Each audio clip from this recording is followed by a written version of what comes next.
Greetings, my fellow freedom lovers and sovereign thinkers. This is LL3's latest podcast. My name is Craig. I'm along the New River of the swampy mangroves of South Florida. And just thanks for listening. And today I'm going to be discussing from via truthout.org entitled Lobbying for Iran War. AIPAC napkin is half empty. This was written today, to be exact, on the 10th of January this year, around 11:09. I don't know what time zone. However, it has been written by Robert Naiman. So I'm going to narrate this and give you my intake. And let's begin. You may have noticed that sometimes participants in a political fight put significant energy into getting media to accept their definition of what winning is. Now comes the America-Israel Public Affairs Committee lobbying the Democratic Senate for war with Iran. AIPAC wants the Democratic Senate to pass SB 1881, a new Iran sanction bill, over the strong objections of the Obama administration. The administration and 10 Senate Democratic Committee chairs, along with the U.S. intelligence community, say that the passage of SB 1881 would blow up U.S. diplomacy with Iran and put the United States on a path to yet another disastrous Middle War, East War. At this writing, SB 1881 has 59 co-sponsors, 43 Republicans and 16 Democrats, counting New Jersey Democrat Robert Menendez, the lead sponsor. Here's the goal that AIPAC needs to reach claim victory, according to a Fox News report on December 27th. A total of 47 co-sponsors are now behind a legislation introduced by Menendez and Senate Mark Kirk, Republican from Illinois. Supporters are hoping to reach a 67-member veto-proof majority. My emphasis. Here's the goal that AIPAC needs to reach the claim victory, according to Reuters report on January 6th. While the bill has gained support, it remains uncertain if backers can put together the two-thirds majority in the Senate needed to override a veto by President Barack Obama. My emphasis. These media accounts beg the question: what exactly is the significance of a veto-proof majority in this situation? Who decided at which meeting that would be the threshold for AIPAC to claim victory? It's true that the administration has promised to veto the bill if the Senate passes it. But if the Senate never passes the bill, President Obama will never have to veto it. The bill can't be passed if it never gets Senate action. AIPAC doesn't decide what gets Senate action. Majority Leader Reid decides what gets Senate action. So there's an unstated assumption here. If AIPAC can get 67 sponsors, it can bend Harry Reid to its will. But why should 67 be the magic number that AIPAC has to achieve to bend Harry Reid to its will?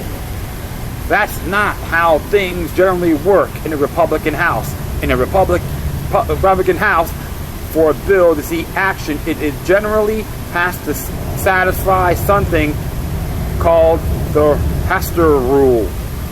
It has to be supported by the majority of the majority. That is, by the majority of Republicans. 55 senators caucus as Democrats, so majority of the majority. In this case would be 28 Democrats, counting Bernie Sanders and Angus King as Democrats. It certainly would be very appropriate for Major Leader Reid to apply the Hastert Rule in this case. Blowing up President Obama's diplomacy with Iran would be the foreign policy equivalent of repealing Obamacare. If 67 senators signed a bill to repeal Obamacare and 45 of them were Republicans, do you think Reid will call that a bill for a vote? Excuse me. Suppose AIPAC could get all 45 Senate Republicans, 2 more to sponsor the Menendez-Kirk bill. Then they would only need 22 Senate Democrats, 6 more to get to 67. That is, they could get a veto-proof majority while having only a minority of Democrats. Thus, if the thing that matters is a majority of the majority, then a veto-proof majority is irrelevant. The number that matters is not 67 senators, but 28 Democrats. If currently AIPAC has 59 senators, among whom 16 are Democrats, then the key hurdle they have to overcome, claim victory, is not to recruit 8 senators to reach 67, but to recruit 12 Democratic senators to reach 28, a significant higher bar, given that any Democratic senator who signs the bill is clearly sticking the thumb in the eye of Obama and 10 Democratic committee chairs. Some might say, how can you be happy when 59 senators have signed their names for blowing up diplomacy? I freely concede. It's certainly not a good thing that more than half the Senate, including 16 Democrats, are diplomacy birthers, demanding long-form birth certificates to prove that senior U.S. diplomats were not born in Tehran. But context matters. Holding AIPAC to 59 senators is like holding Gary Kasparov to draw or going the distance against Apollo Creed. We've got one lonely little guy down here.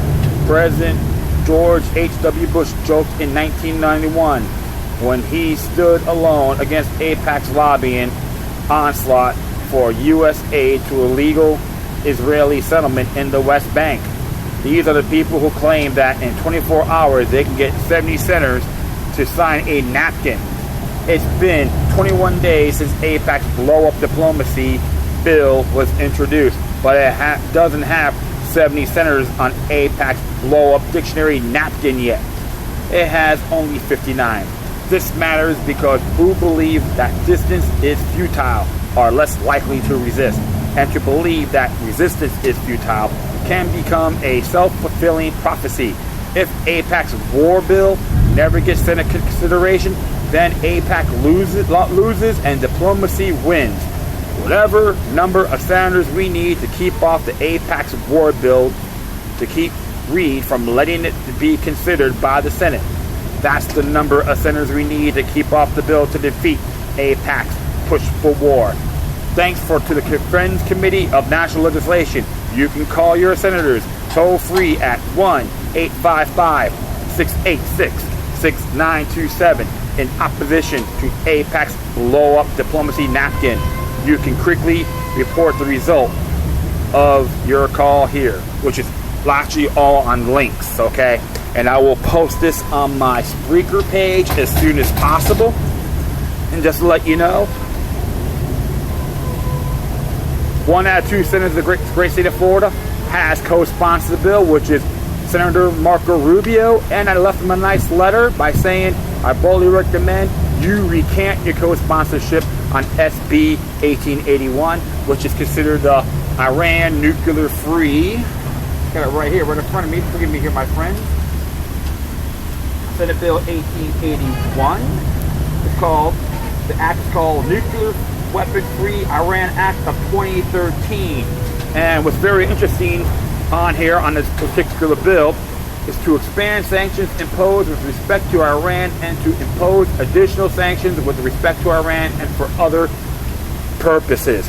And that article, you can look at the bill, is linked on here as well. So I wouldn't sweat it, but I have examined a good amount of this, and I say hell no to SB 1881, and AIPAC can stick it where the sun don't shine, and I say that with love and respect. In addition, I did let Rubio know if you support this bill and you're gonna go, and you believe the United States should go to war with Iran, you put your ass on the front line. Let's see how tough you really are. That's to include every senator and representative on the floor in Washington, D.C. It doesn't matter if you're a Democrat, Republican. Don't bring your children there. I want you to be there. If you don't like it, that's tough.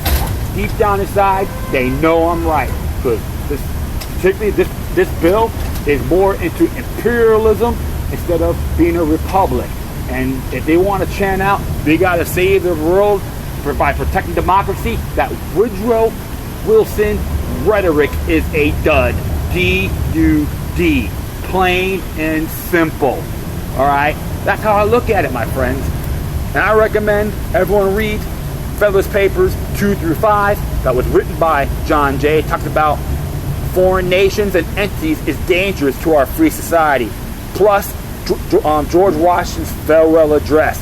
Look it up. Don't be shy. And that's really it for now, my friends. So I'm glad you hopefully enjoyed the show. I will post this on my Spreaker page, and plus my Facebook, Twitter. I have Google Plus, but I really use that.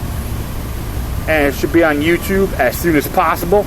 If you do, when you do listen, give me a thumbs up, thumbs down, middle finger. Love me, hate me, doesn't matter. I am not perfect. Openly admit that. I'm still an amateur on the mic. Okay.